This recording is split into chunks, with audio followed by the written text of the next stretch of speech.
And I think, considering how the frame rate seems to be doing, I'm going to just read some database. So we'll have a look. We'll read about people and locations. Next time I'll probably use OBS, I think, because clearly even the updated,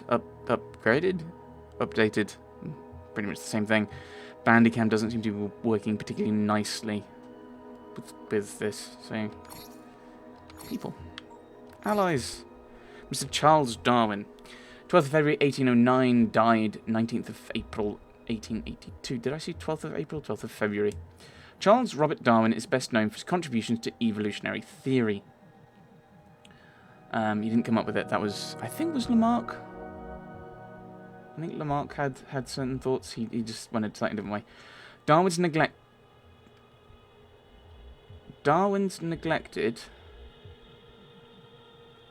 Right. Darwin neglected an education. Do these people know English? I keep getting really frustrated with this.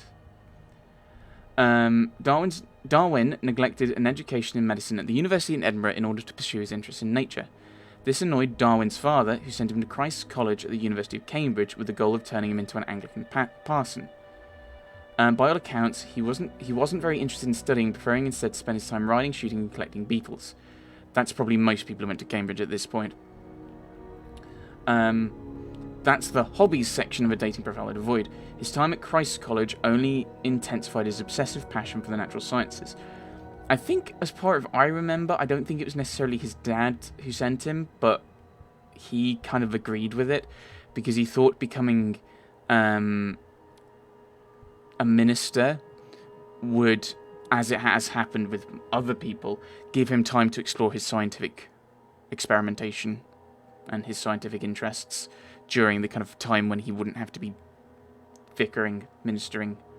So it's kind of a bit of a generic thing. Darwin's detailed journal of his voyage aboard HMS Beagle made him famous in scientific circles. Upon his return, his father helped Darwin invest so that he could function as a self-funded gentleman scientist. I'd love to have that on my business cards. Darwin's many successes came at a cost, though, as the man was plagued by various illnesses caused by overwork. Darwin's On the Origin of Species, which is not its full title. Yeah, come on, couldn't you have... Okay, I'm gonna have a look. I've got it. What's the full title?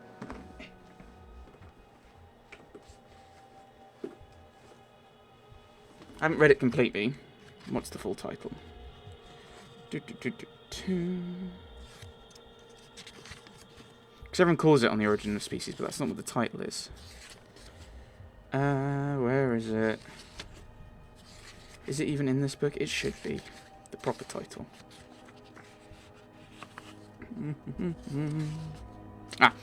On the Origin of Species by means of natural selection, or the preservation of favoured races in the struggle for life. So that's the proper title, which you'd think you'd do. You'd put Darwin's blah blah blah blah blah, whatever that was, normally shortened to On the Origin of Species. Actually, sometimes it's shortened to not even have the on, it's just the Origin of Species, or Origin of Species. It was published in 1859 by the 1870s scientific community, and much of the general public had accepted evolution as fact. I think, without knowing anything about the history, one, Thomas Huxley certainly had, and a lot of his debates were kind of because he wanted to curtail the power of ministers and priests in the British community and make it about scientists. That worked, and I think most people in the ordinary public, then and now, don't care. By the 2000s, in certain countries, I absolutely refuse to name, much of the general public appears to have taken a big step backwards. I'm talking about America. Yeah, well, actually you're not, because America isn't a country, it's a set of two continents. What you mean is the United States, what I assume he means is the United States of America. I think, again, it's one of those issues where people don't care. I think one of the big problems is, in general, is there has been a wide undermining of science, and it kind of almost follows on from the kind of Thomas Huxley's debates due to wanting to curtail the power of priests, which I can kind of understand, and replacing them with scientists. But when you start doing that, you start saying, actually, you can just upend the established order of hierarchy of personages and professions, and that's what's happened now. You don't have scientists or experts in any field, really. You can tell people that you can. So, for example, just thinking about things. So you've got anti-evolutionary thought, and there's a lot of questions there. I have some questions there, to be honest, but quite frankly, I don't care if it's right or wrong. From a religious perspective, I don't think it matters. That's a separate debate. You have flat earthers, which comes from.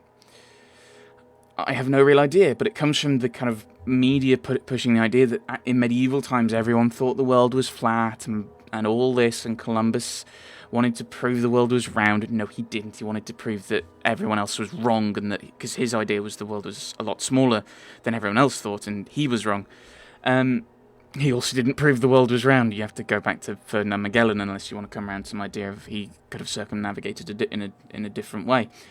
But Aristotles, was it Aristophanes? I want to say Aristophanes, but he did the sieve with primes, so maybe just my mathematical background coming in. He worked out, certainly in ancient Greek, worked out the circumference of the spherical Earth using, I think, his shadow in Athens and his shadow in Alexandria, I think, but I might be incorrect there. And relative distances, and how that proves something.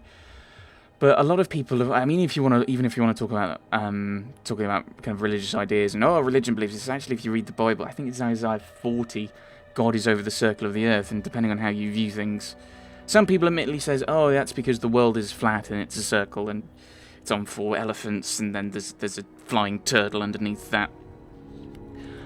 Some people say that as being actually it means the sphere. And then you've got, kind of just thinking from a religious point of view, you've got the idea of the rapture, which isn't biblical and is based on the idea of people being left behind, like in Noah's day. But the problem is, in that one, the people who were left behind were Noah's family. And so that section of the Bible doesn't actually go with rapture. I was talking about Darwin, and I'm just complaining about people just taking things. But the rapture, I think, is 17th, 18th century. That's how recent this is. People believe it. People who say things they want to hear. They don't think about the facts. They don't think about history. They don't listen to experts. They listen to people who say things they want to hear. Which, again, that's one of the groups of people that I think Paul warns people about. It says, don't go after teachers who say things your itching ears want or something something about your itching ears. Basically, things you want to hear. In fact, you should probably be more wary of people who say things you want to hear, because are they saying it because it's right, or are they saying it because they know that's what you want to hear? Sadly, although there's the crack here about the United States, it's not this kind of issue of kind of rejecting expert opinion and everything is not limited to the United States of America. Darwin was an international celebrity. I doubt that. When did he die? He died in 1882. Okay, maybe European. Okay, that is international, I should say. Who's remembered for providing a unified theory of the life sciences that explains the wide diversity of life on this planet. I really should reread his stuff because I'm not entirely sure. I mean, the problem with evolution, which isn't a problem, but it's a problem for people who seem to kind of make it the be all and end all, is it doesn't actually say where life comes from. Right. He was honoured with a burial in Westminster Abbey. Yes, I'm fairly sure that's true. I've seen it, I think. I'm just bugged that Richard III isn't, even though all the other kings are. Right, Duleep Singh, date of birth 6th of September 1838, and apparently still alive. The youngest son of Maharaja Ranjit Singh, Duleep became the last Maharaja of the Sikh Empire at the age of 5. When I was 5, I could barely tie my shoelaces. But it was for the worst of reasons after 4 of his predecessors were assassinated.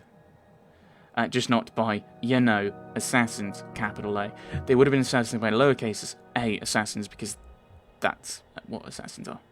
His mother, the Maharani Kaur, briefly ruled as regent, but after the First Anglo-Sikh War, she was imprisoned. Duleep would not see his mother again for over 13 years. In April of 1848, Duleep Singh, aged 10, was placed in the care of Dr. John Logan, who did not invent Logan's... What? I don't... Was that meant to be funny? Are Logan's things? I'm really confused. Age 15, he was exiled to Britain. It was in England that he... Oh, it was in England that he was... It was in England... I can't read anymore. It was in England that he was befriended by Queen Victoria, who went on to become the godmother to several of Duleep's children. But Duleep never forgot his real mother, and in 1856 he attempted to contact her. His correspondence and emissaries were intercepted by the British in India. However, he persisted, and with help from Logan, was allowed to meet her in January of 1861. The Maharani was deemed no longer a threat to the British interests in India and allowed to return with Duleep to the United Kingdom. In the 2 years before she died, she taught her son about his Sikh heritage. Duleep would spend the rest of his life attempting to return there. It'd be really good to know more about him. It'd be interesting, in my view, to learn more about him. Maybe we'll learn more about him the more missions we do of his, maybe? Maybe that's kind of where they're leaving things blank. But, I mean, I don't know what year this is set. I mean, this is clearly set before 82. Because Darwin's still alive. I mean, that doesn't really provide any extra information. I was going to say something else, but I can't remember what it was now. So we'll leave it. Locations. Got new ones in the Strand, have we? Right, Covent Garden. The name is a corruption of its original name, Convent Garden, which provides clues to the site's original purpose. I'd make that clue more obvious, but I'm worried I'd make a habit out of it. Mega lols. Once a garden belonging to Westminster Abbey, the land was tilled and worked by Benedictine monks until King Henry VIII seized the land in 1536. A consequence of Henry's separation from the Catholic Church. Roman Catholic Church. Alright. Everyone, and I've been noticing this on Twitter, and I'm just gonna complain. People have been saying, I think because the Church of England's been making comments about relationships and marriage, and everyone's like, well, why are the Church of England doing this? This is hypocritical, because historically they spoke about that it was set up by someone who wanted to divorce. One, Henry technically wanted an annulment, not a divorce. Two, Henry didn't actually set up the Church of England as we know it. It was set up by Queen Elizabeth II. Henry didn't want to set up a Protestant church as the Anglican Church is. He wanted to set up a Catholic Church based in London, of which he was head, rather than the Roman Catholic Church where the Pope was the head. He still wanted a Catholic Church. He didn't want to separate from the Catholic Church. He wanted to set up from the Roman Catholic Church. Sorry. Again, we're going back to the whole thing. And again, a lot of those people are probably people who would agree with the Democrat argument that actually, yes, historically the Democrat Party was racist, but that's historical. And just because that's what happened in the past doesn't mean that's what the thing is now. Sorry, I just get really worked up with things like that. Just be accurate. Don't just spew sound bites that you've heard from other people. Think about things. Learn things. Sorry. I'm getting really worked up about things that aren't that important. Right. The land was in turn granted to John Russell, the first Earl of Bedford. And there's no statement of oh, he stole land, and we don't talk about that because I don't mention that. And John Russell, first Earl of Bedford, who showed little interest in the land and left it unattended. Don't tell anyone living in a compact and bijou £1 million studio flat that there was a point in time where people didn't didn't care about London real estate. That's true. The land stayed in the Russell family unused until the 4th Earl of Bedford inherited the land in 1627. He hired Inigo Jones to design and build a piazza on the property. The project, inspired by the piazzas of Italy and the first of its kind in England, was completed in 1631 and remains to this day the very best place in England to go if you want to see men sprayed silver standing very still and expecting to be paid for it. The earliest reference to Covent Garden as a market dates back to 1654. For roughly 16 years, the market that operated there was an informal organisation. Samuel Pepys reports seeing an Italian puppet show in the piazza in 1662, indicating more activities occurred at Covent Garden at this time than just trade. King Charles II formally granted the Earl of Bedford market rights in 1670, officially allowing the landowner to profit from the business that occurred on his property. The Covent Garden market was moved to a new location south of the Thames in 1974. Scotland Yard. This plot of land and the castle that stood here was given to King Kenneth III of Scotland as a gift from King Edgar the Peaceful in the 10th century, and for nearly 600 years served as the residence for the Scottish monarchy whenever they visited England. Sorry, but Edgar the Peaceful, what a terrifying nickname. His enemies must have been quaking in their boots. Hide, lads, it's Edgar the Peaceful, and he's carrying flowers. I'm assuming that the reason he's called peaceful is because England probably wasn't at war that much over his time period. This doesn't amuse me. The palace was demolished when Scotland unified with England, and a series of government buildings and residences were built in its place. Christopher Wren and John Milton each lived for a time in this neighbourhood.